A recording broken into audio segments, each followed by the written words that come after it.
Okay, so now I'm going to go over setting the teeth. So, I have my spider gauge, and what I'm going to do is I'm going to go behind the teeth, and I'm going to check. And I have a little bit of forward and backwards movement, so that means I need to offset this further. And just a hair with this one.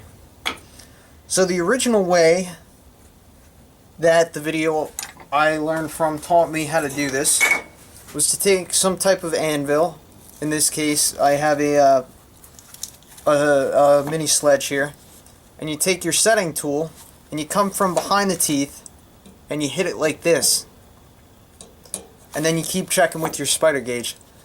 However, I've tried this, and the problem is, especially with my jig, because I have this 2x4 sitting here, is it's very hard to create an accurate blow. On one of the teeth I was practicing on near the end, I ended up hitting the opposite edge of one of my cutter teeth, and so now I'm going to need to go back and resharpen that. So I really don't prefer this method.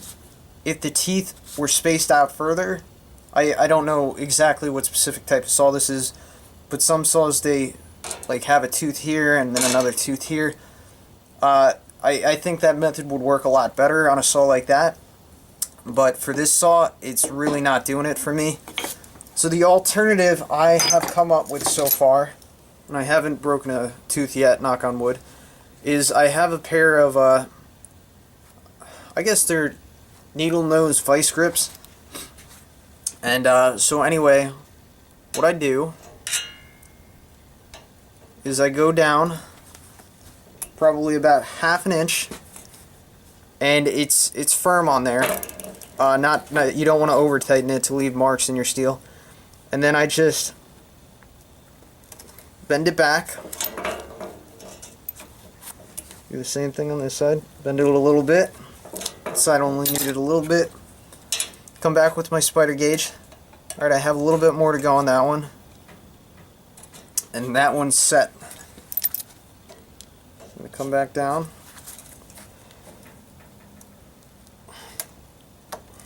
A little more force. Check it again. There's no movement in that at all. So that tooth is set and it's good to go. And then just continue this process down the whole saw and then flip it over and do it again.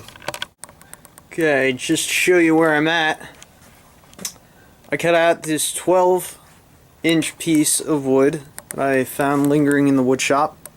What I ended up doing is I took it on a table saw, and say the blade's right here, I had the guide offset in the middle. Now that blade, the notch I want to make for this was 3 inches, and so my first thought was, well, I could definitely raise the blade 3 inches, but then it's going to be sitting above the guide ½ an inch, and I'm going to be holding on to it like that, and it just seemed very dangerous. You know, not something I'm willing to lose a hand over. So what I ended up doing is I ended up sliding it along the guide on one side, and if you look there, I made a mark here and I made a mark here.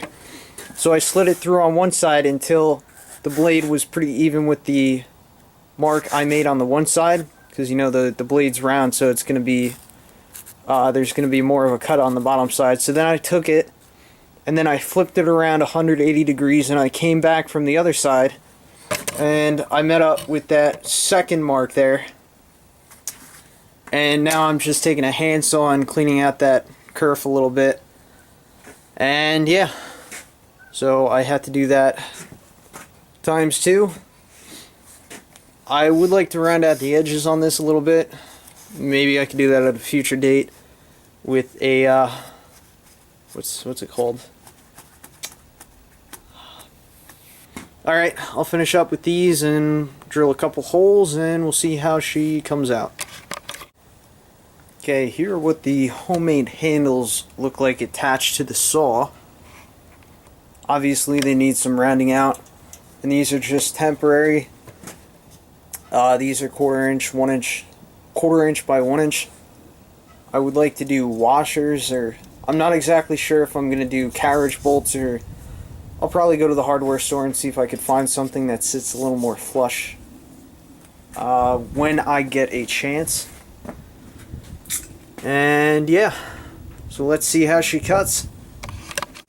Alright, now we're sawing through a 3-year seasoned piece of pine. 2-person this time. Ready? No, it's not in the hole. Okay.